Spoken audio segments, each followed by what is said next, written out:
નકલી એએસઆઈનો અસલી પોલીસ સાથે ભેટો થઈ ગયો। જૂનાગઢના ગાંધીગ્રામ વિસ્તારમાં પોલીસ વર્દીમાં ફરી રહેલો યુવક ઝડપાયો। સ્પર્ધાત્મક પરીક્ષાની તૈયારી કરતો હતો। ગુજરાતમાં અગાઉ પણ નકલી કર્મચારી, અધિકારી અને ચીજ વસ્તુઓ પકડાઈ છે, ત્યારે જૂનાગઢ સી ડિવિઝન પોલીસે નકલી એએસઆઈને ઝડપી પાડ્યો છે। મૂળ ગીર સોમનાથ જિલ્લાના વેરાવળના મંડોર ગામે રહેતા 20 વર્ષીય યુવરાજ રામસિંહ જાદવ નામના ઈસમને સી ડિવિઝન પોલીસે ઝડપી પાડ્યો છે। આ મામલે ડીવાયએસપી હિતેશ ધાંધલિયાએ જણાવ્યું હતું કે ગઈકાલે સી ડિવિઝન પોલીસે પોલીસની વર્દી પહેરી ફરતા નકલી એએસઆઈ યુવરાજ જાદવ નામના ઈસમને ઝડપી પાડ્યો છે। જૂનાગઢ સી ડિવિઝન પોલીસ પેટ્રોલિંગમાં હતી તે દરમિયાન પોલીસને બાતમી મળી કે ગાંધીગ્રામ સિદ્ધિવિનાયક હોસ્ટેલ પાસે એક ઈસમ પોલીસની વર્દીમાં આટાફેરા મારે છે। પકડાયેલ ઈસમ પોલીસ રાજ્ય તરીકે પોલીસ ખાતામાં ન હોવા છતાં પણ વર્દી પહેરી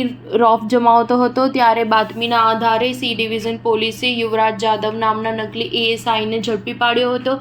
પકડાયેલ ઈસમ વિરુદ્ધ આઈપીસી 170-171 મુજબનો ગુનો દાખલ કરવામાં આવ્યો છે। પકડાયેલ ઈસમ અગાઉ કોઈ ગુનામાં સંડોવાયેલ છે કે નહીં અને કેટલો સમયથી નકલી પોલીસ બનીને ફરતો હતો અને પકડાયેલ ઈસમે કોઈ પાસેથી ગેરકાયદેસર રીતે રૂપિયા પડાવ્યા છે કે કેમ તે અંગેની હાલ સી ડિવિઝન પોલીસે તપાસ હાથ ધરી છે। સ્ટાર ન્યૂઝ 7 હંમેશા સચ્ચાઈની સાથે।